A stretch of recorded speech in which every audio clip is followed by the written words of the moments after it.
옛날에는 이 대장장이가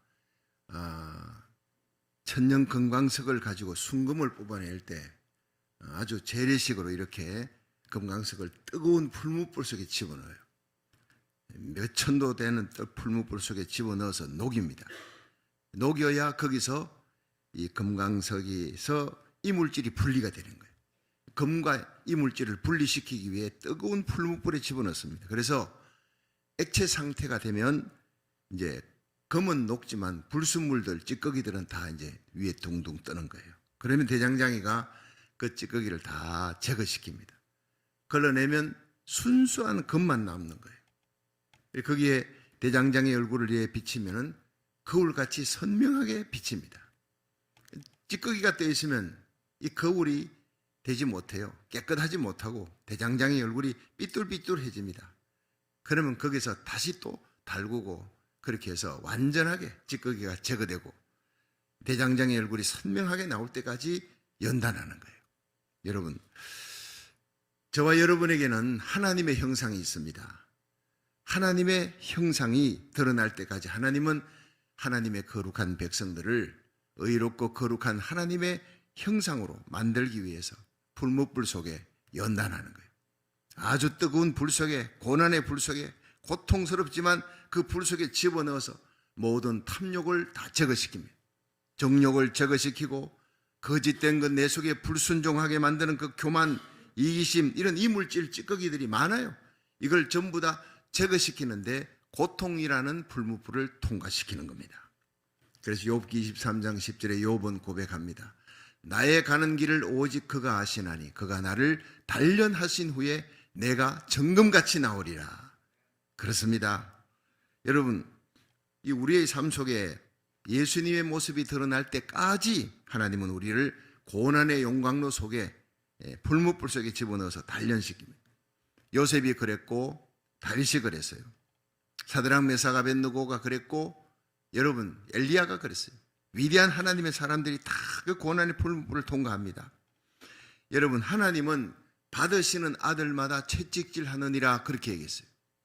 하나님께서 사랑하는 하나님의 자녀들마다 고난의 환경 속에 더 뜨거운 불 속에서 연단한다는 것을 아시고 어떤 고난의 환경이 내게 닥쳐와도 두려워하지 마세요.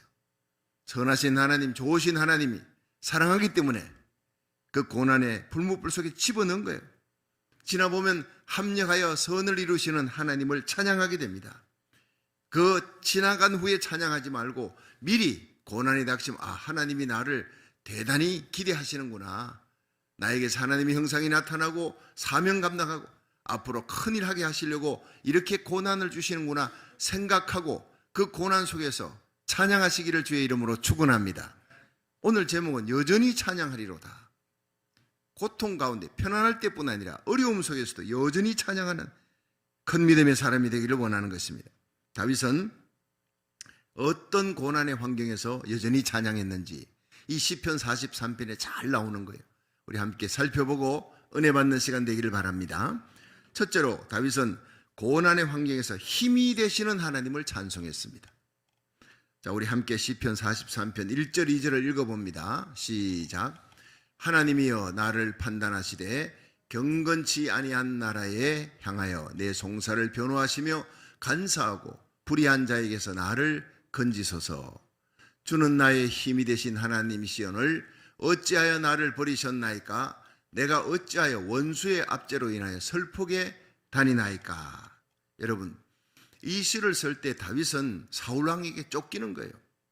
사울왕이 시기 질투해서 다윗이 내 자리, 왕의 자리 뺏으려 한다. 1000명, 때로는 3000명 그런 군사들을 끌고 황무지를 막 엔게디 황무지, 여러 황무지를 찾아다니면서 제보를 하고 현상금을 걸고 다윗이 어디 있다 그러면 그냥 수천 명 군사를 끌고 가는 거예요. 다윗은 언제나 도망다니는 신세가 됐습니다. 목숨이 위급한 상황이 한두 번이 아니었어요. 웬간하면 이스라엘 땅에 머물 텐데 결국에는 이스라엘 땅에서는 결국 죽겠구나 싶어서 블레셋 땅, 가드 땅까지 가는 거예요. 가드 왕 앞에 가서 신하들이 저 다윗 아닙니까?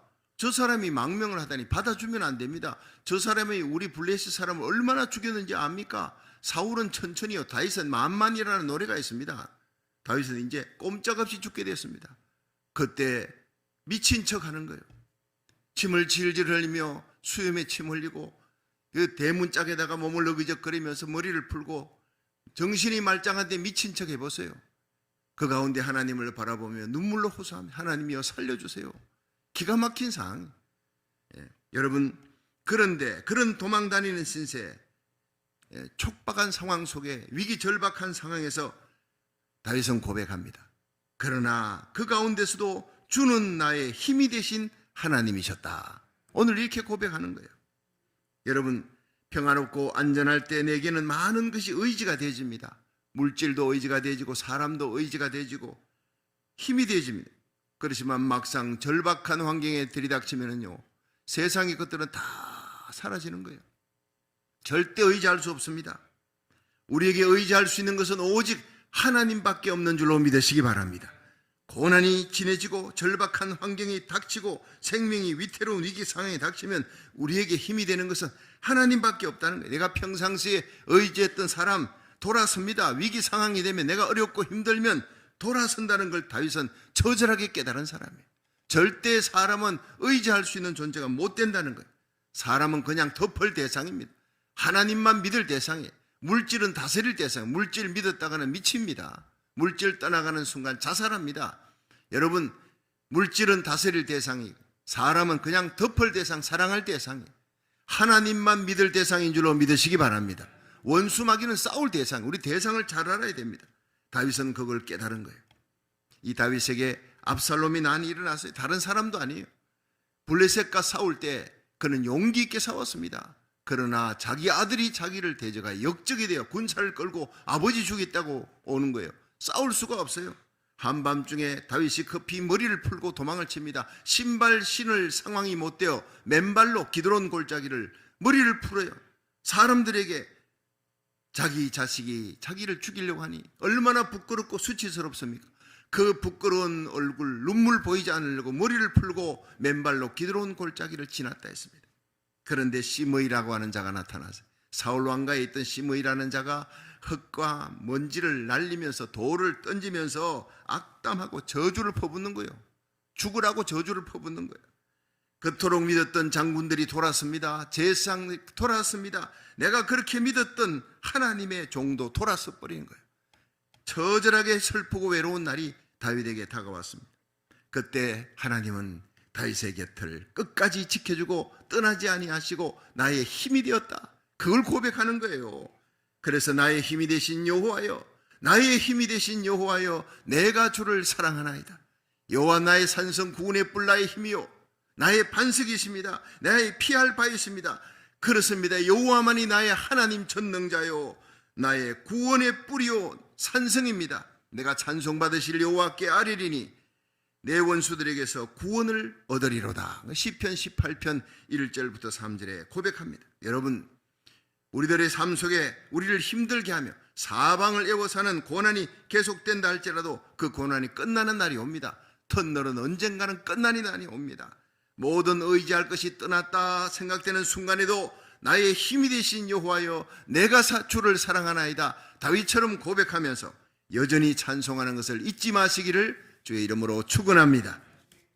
이 월남전쟁이 일어났을 때 당시 제임스 짐 스톡테일이라고 하는 사람이 미 해군 중장인, 준장이었는데 군인들을 지휘하다가 그만 베트콩한테 월맹군에게 포로로 잡혔어요. 수용소에 끌려갔어요. 무려 8년 동안, 1, 2년도 아니고 8년 동안 모진 고문을 당하며 고통을 당한, 그런데 나중에 살아서 돌아왔어요. 아주 유명한 사람이 됐습니다. 그 기자들이 물어봤어요. How survival, 그 8년이란 어려운 고통 속에 당신이 어떻게 살아남을 수 있었느냐. 그는 대답했습니다. 처음 고문당할 때 사흘 밤낮 운동장 한가운데 손을 뒤로 묶어서 무릎을 꿇게 했어요. 아무것도 주지 않았어요. 밥도 물도 주지 않고 잠도 자지 못하게 했습니다. 무릎을 꿇게 조금만 눈을 감으면 옆에서 구두발이 날아왔어요. 감시하는 사람이 모진 구타를 가했다는 거예요. 온몸이 피투성이가 된 채 3일 밤낮 그렇게 운동장 한가운데 꿇어 엎드려 있었어요. 차라리 죽는 것이 좋겠구나 생각했지만 어떻게 죽을 수도 없는 참담한 상황. 그때 예수님의 십자가를 생각했어요. 하나님에게 살려달라. 나의 힘이 되신 분은 하나님밖에 없습니다. 그 외로운 시간에 십자가를 생각하며 기도했다고 했어요. 그런데 점심시간이 됐어요. 그 미군 포로들 함께 잡혀왔던 그 포로들이 지나가는데 이 준장 옆에, 지휘관 옆에를 지나가는, 피투성이 된 자기 옆을 지나가면서 암호를 하더라는 거예요. 예, 발바닥으로 툭 두드립니다. 암호는 툭툭 투두둑입니다. 예, 이 발굽으로 막 소리를 이렇게 툭툭 투두둑 이렇게 소리를 내는, 아예 그 미군 포로들이 작정을 하고 지나가면서 그 암호를 함께 하는 겁니다. 나중에 알아보니 그것이 May God bless you, May God bless you, 툭툭 투두둑, 하나님은 당신을 축복하십니다. 그 암호였어요. 눈물이 났다는 거예요. 스톡테일 준장은 용기를 얻습니다. 때로는 감방에 홀로 갇혀 절망 가운데 있을 때 옆에 벽에서 툭툭 투두둑 하는 소리가 들립니다.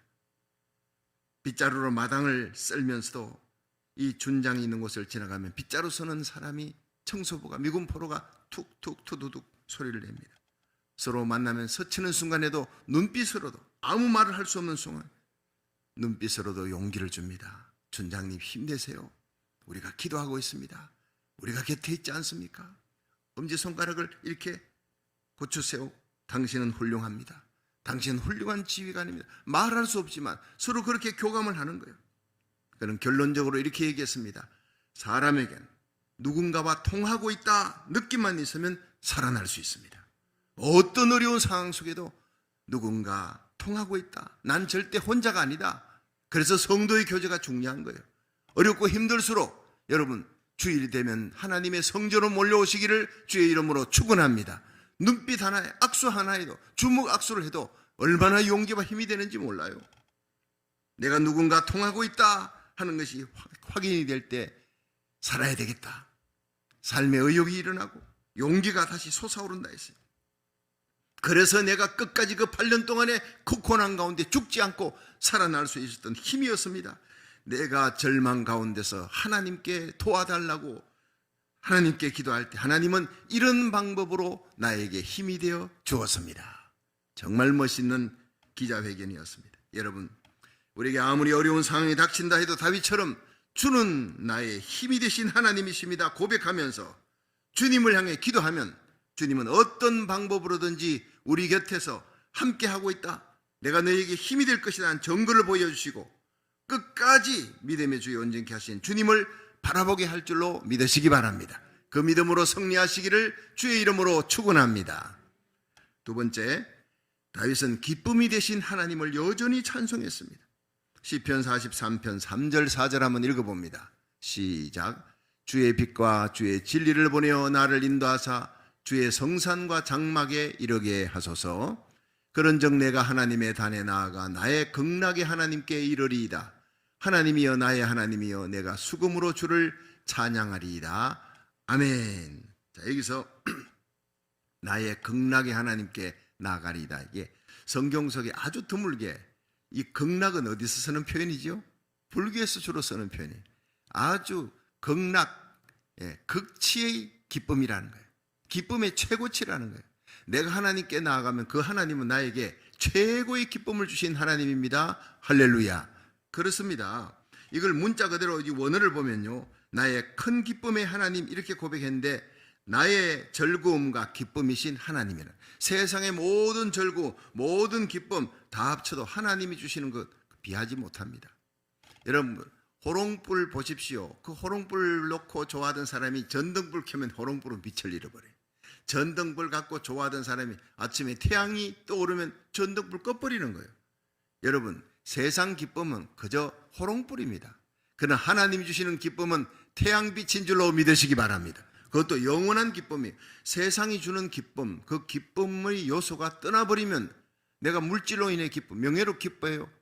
근데 그 물질, 명예, 건강으로 기뻐하던 요소가 떠나버리면 절망에 빠지는 거예요. 허탈해지는 거예요. 낙심하는 거예요. 그래서 사람들이 자살하고 난리가 납니다. 그런데 우리들은 예수님이 주시는 그 평안과 기쁨, 이 극락의 기쁨, 이걸 딱 가지는 순간 이 성령이 주시는 기쁨, 영원한 하늘의 기쁨을 가지면 세상 것이 떠나가도 그 기쁨은 여전히 살아있는 것입니다. 할렐루야. 그래서 빌립보의 감옥 같은 곳에 억울하게 매맞고 들어가도 바울과 실라는 찬송하는 거예요.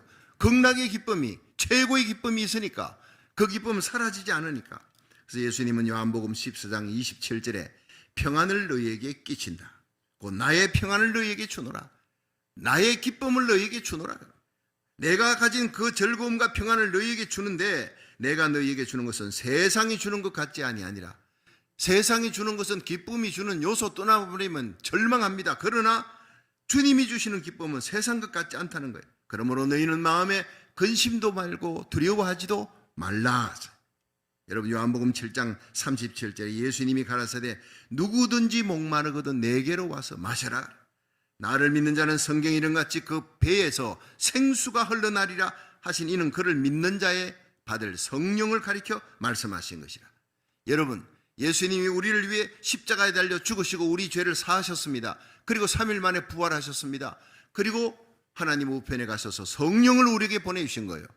영원히 우리를 고아와 같이 버리지 않고 함께 있으리란 증거를 보여주셨습니다. 그래서 이 예수님의 성령, 진리의 성령, 그리스도의 영이라 그럽니다. 예수님의 성령이 우리 가운데 오시면 세상이 감당하지 못하는 기쁨과 즐거움을 생수같이 솟아나게 해준다는 거예요.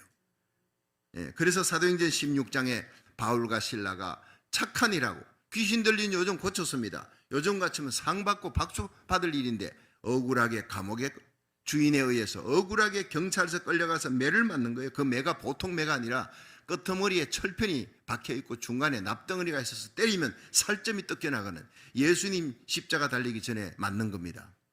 로마 사람이 식민지하에 있는 사람들에게 그렇게 죽도록 두드려 패는 거예요.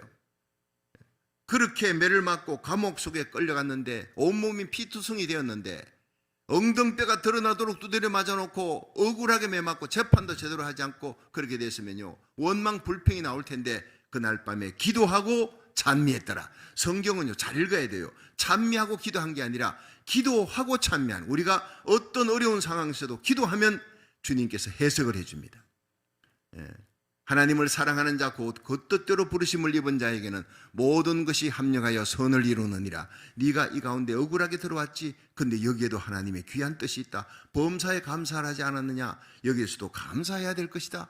네가 핍박자고 호행자의 수많은 그리스도인을 죽였던 자네, 네가 이제는 예수 이름 때문에 핍박을 받는 자가 되었으니 기뻐하고 즐거워하라. 하늘의 상이 큼이라.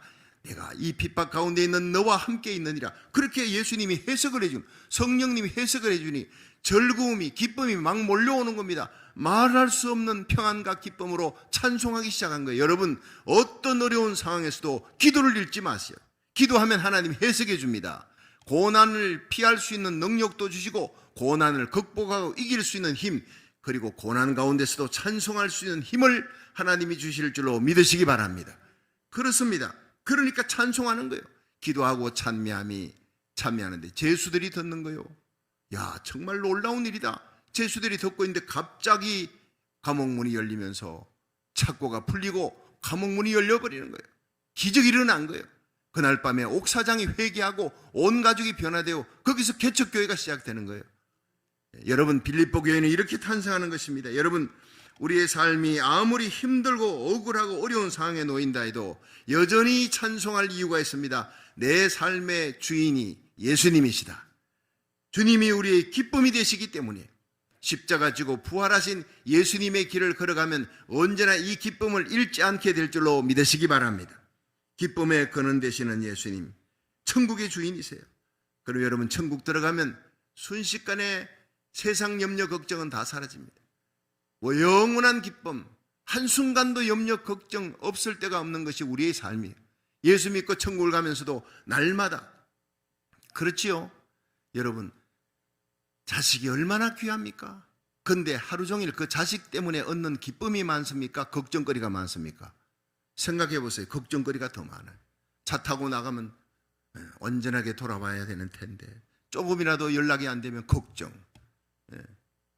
나이 들었는데 시집 안 가면 빨리 결혼해야 될 텐데 걱정.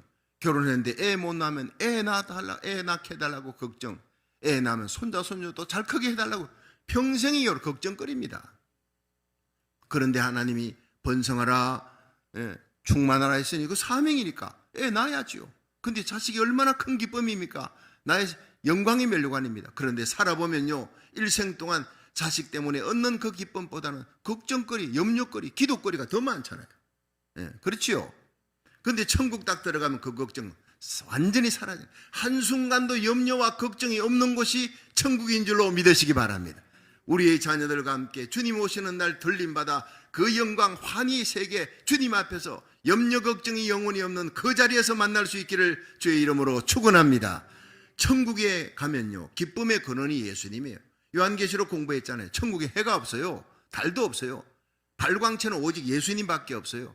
예수님과 하나님이 천국의 빛이라 그랬습니다. 그렇습니다. 천국의 영원한 기쁨의 근원이 예수님이라는 거예요.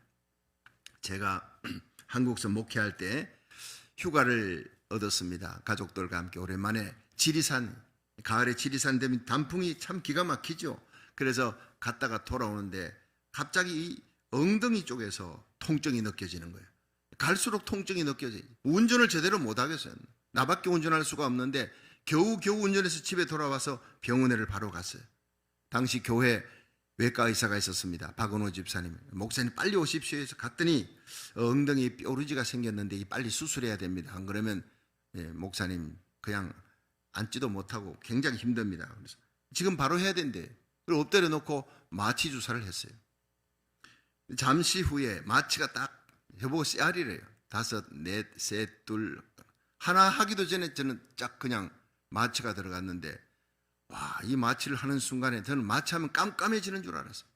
아무것도 보이지 않고 수술 끝나면 딱 깨는 줄 알았는데 완전히 막 빛보다 더 빠른 속도로 45도 각도로 쫙 그냥 공중으로 빨려 들어가는, 흡입되어서 그냥 그런데 그 터널이 완전 총천연색의 터널이, 너무나 아름다운 터널을 쫙 빠져들어가는데 잠시 후에 제가 보니 천국의 영광 가운데 예수님이 그 자리에 계신다는데 주위의 사람들이, 그 많은 사람들이 흰 옷을 입고 강강수월래 춤추면서 예수님을 찬양하는데 거기에 내가 서가지고 함께 찬양하는 거예요. 할렐루야.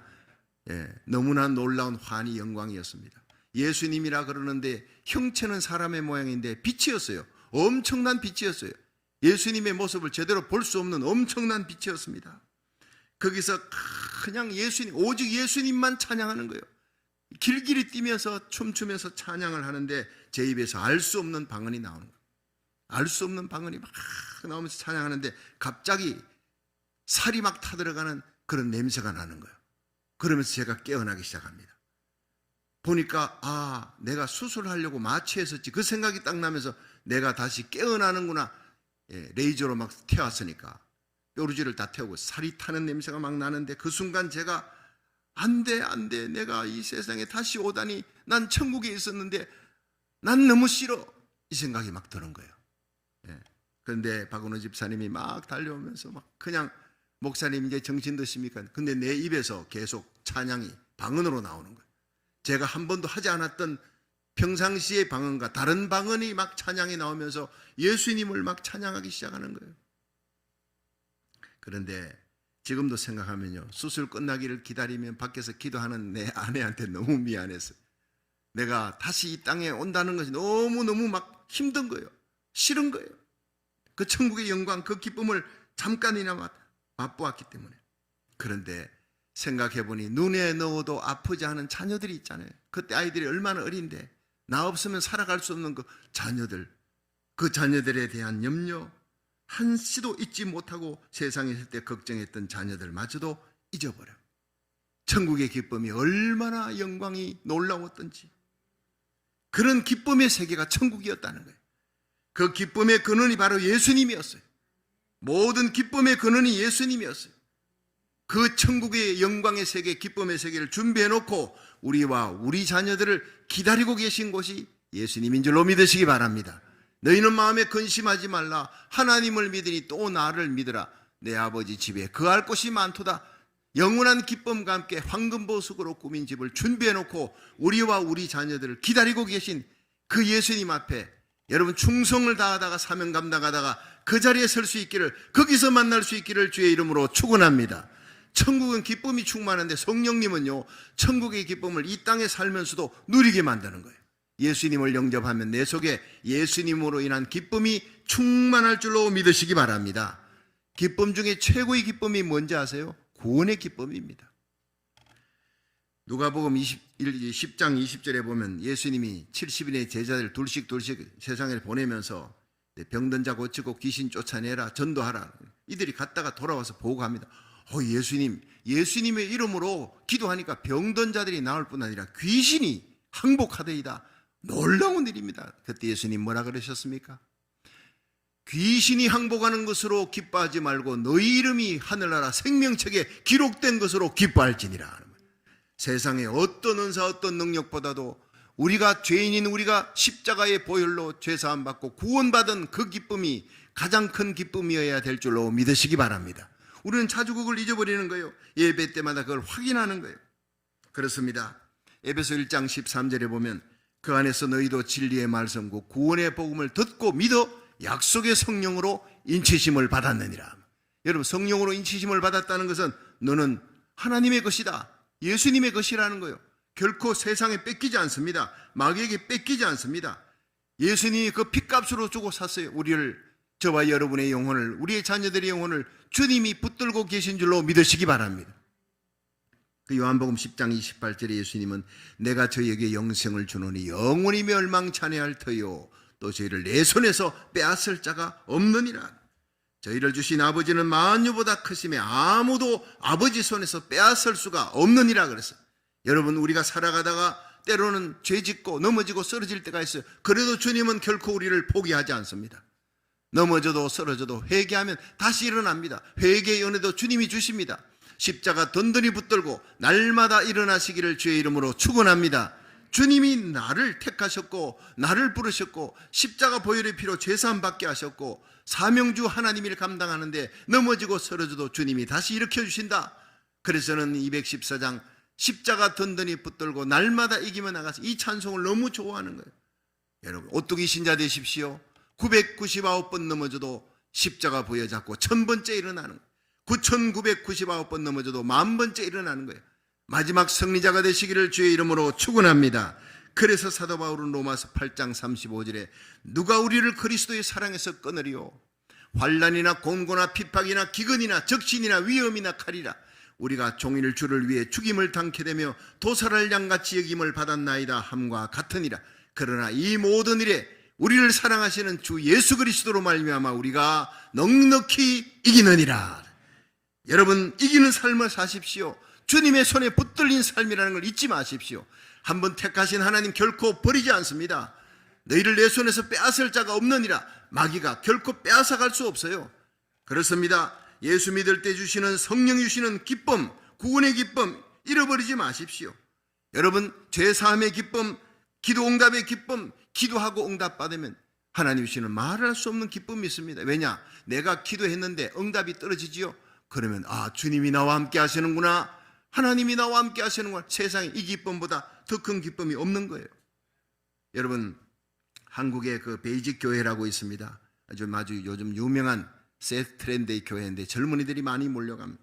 근데 그 베이직 교회 조정민 목사님 나이가 아주 들어서 언론인이었는데 나이가 한참 들어서 신학을 공부했어요. 이 미국의 보스턴에서 보스턴 쪽에 아주 시골 쪽에서 이제 목회를 했는데 하루는요 너무 힘들더래. 목회가 힘들고 이민 목회가 보통 힘듭니까? 그런데 기도하는데 추어탕이 먹고 싶더래요.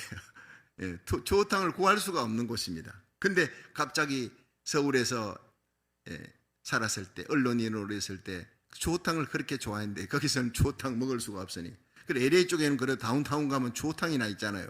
거기는 없어요. 근데 하나님, 나 추어탕 먹고 싶은데요. 그렇게 달라고 한들 뭐 하나님이 어떻게 주시겠나, 이렇게 추어탕 먹고 싶다는 하소연만 했습니다. 그런데요, 그 다음날 추어탕이 직접 온 거예요. 놀랍게 자기가 사러 간 것도 아닌데 그것도 한국에서 온 추어탕, 누가 보냈는지도 모르는. 그런데 그 10인분 추어탕을 뉴욕에 도착했는데 눈이 온 거예요.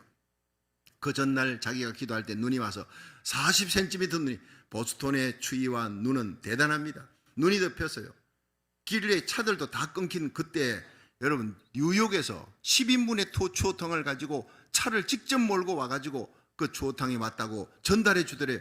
너무나 놀랐어요. 그 전날 하나님 앞에 추어탕이 먹고 싶다고 생각만 했는데 하나님 추어탕 달라고 기도하지도 않고 생각만 했는데도 하나님이 내 신음소리조차도 놓치지 않고 이렇게 응답해 주시는구나. 하나님 살아계시는구나.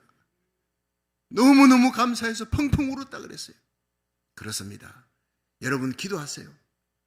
아무것도 염려하지 말고 오직 모든 일에 기도와 간구로 너희 구할 것을 감사함으로 하나님께 아뢰라. 그러면 이 모든 지각에 뛰어난 하나님의 평강이 너희 마음과 생각을 지켜주시리라. 지금까지 너희가 내 이름으로 아무것도 구하지 않았으나 구하라 그러면 받으리니 너희 기쁨이 충만하리라. 하나님은 우리에게 기쁨 주시기 원하는 분인 줄로 믿으시기 바랍니다. 예레미야 29장 11절에 여호와께서 가라사대 내가 너희에게 주고자 하는 것이 있다. 재앙이 아니다 평안이다. 나의 생각을 너희들이 알아라는 거예요. 재앙이 아니라 평안이라 장래 소망을 주려는 것이라. 너희가 내게 부르시면 나를 찾고 찾으면 기도하면 내가 들을 것이요 너희가 나를 찾고 찾으면 나를 만날 것이니라. 여러분 기도하면 하나님 만납니다. 주님과 동행하는 것을 우리가 실감할 수 있습니다. 무엇보다 구원의 기쁨, 죄사함의 기쁨, 기도응답의 기쁨, 은밀한 구제와 봉사할 때 주시는 그 기쁨, 성령이 주시는 기쁨으로 여전히 찬송하며 어떤 어려움 속에서도 감사하며 살아가시기를, 여전히 찬송하며 살아가시기를 주의 이름으로 축원합니다. 마지막 세 번째, 다윗은 도우시는 하나님을 찬양했습니다. 시편 43편 5절 읽어봅니다. 시작. 내 영혼아 내가 어찌하여 낭망하며 어찌하여 내 속에서 불안하여 하는고 너는 하나님을 바라라. 나는 내 얼굴을 도우시는 내 하나님을 오히려 찬송하리로다. 아멘. 여러분 다윗은 낭망할 일이 너무 많았습니다. 내 영혼아 어찌하여 내 속에서 낭망하여 하느냐 절망해야 하느냐. 다윗은 불안해하느냐. 불안하고 낭망하고 절망할 때 오히려 소망을 하나님께 뒀어요. 내 영혼아 너는 하나님을 바라라. 나는 내 얼굴을 도우시는 하나님을 오히려 찬송하리로다. 이렇게 고백했습니다. 여러분 우리 성도들이 어떤 어려운 상황에 처해 있어도 믿음의 주에 온전케 하시는 예수님만 바라보고 기도하면 우리 주님의 도우심을 체험하는 역사가 일어날 줄로 믿으시기 바랍니다. 주님의 도우심은 생각 밖으로 가까운 데 있습니다. 여러분 하나님 우주 창조하신 하나님 저 멀리 구만리 장천에 계시는 하나님인 줄 아십니까? 아닙니다. 내 신음소리조차도 놓치지 않고 옆에서 듣고 계시는 하나님. 예. 그렇습니다. 우리가 하나님 앞에 간절히 기도하면 하나님께서는 내 곁에 살아있는 증거를 보여주십니다. 저는 신학교 시절에 누군가 나에게 그 배구 시합 끝나고 우승을 한번 했거든요. 제가 그 우승할 때 배구에 제가 스파이크맨을 고생했다고 누군가 이렇게 신학생 시절 모두가 다 춥고 배고픈 시절인데 그 아름다운 액자에 그 비싼 액자에다가 뭘 하나 선물로 줬는데 제가 그걸 받아들고 집에 가서 책상 앞에서 그걸 풀어봤어요. 보니까 모래 위에 발자국, 액자 안에. 여러분 잘 아시죠? 모래 위에 발자국. 나는 그때 처음으로 그걸 거실을 보았습니다. 읽어 내려갔습니다. 한 사람이 인생의 끝날 주님 앞에 섰습니다. 뒤돌아보니 두 사람의 발자국이 있었어요. 하나는 예수님의 발자국, 그리고 하나는 나의 발자국. 그런데 보니 내 인생에 가장 힘들고 어려운 시기에 발자국이 하나밖에 없었어요. 그래서 볼멘 소리로 예수님, 세상 끝날까지 나와 함께 하시겠다고 약속하지 않으셨습니까? 저 때는 내 인생이 너무나 슬프고 힘들어 스스로 일어날 힘조차 없을 그 고난의 때 주님 어디 가시고 나 혼자 버려두셨습니까? 그렇게 볼멘 소리로 얘기하니까 예수님께서 내 아들아, 나는 너를 사랑한다. 결코 너를 떠난 적이 없다. 내 인생에 가장 힘들고 어려운 고난의 때, 그러나 네가 스스로 일어날 수가 없기에 내가 너를 업고 걸어갔단다.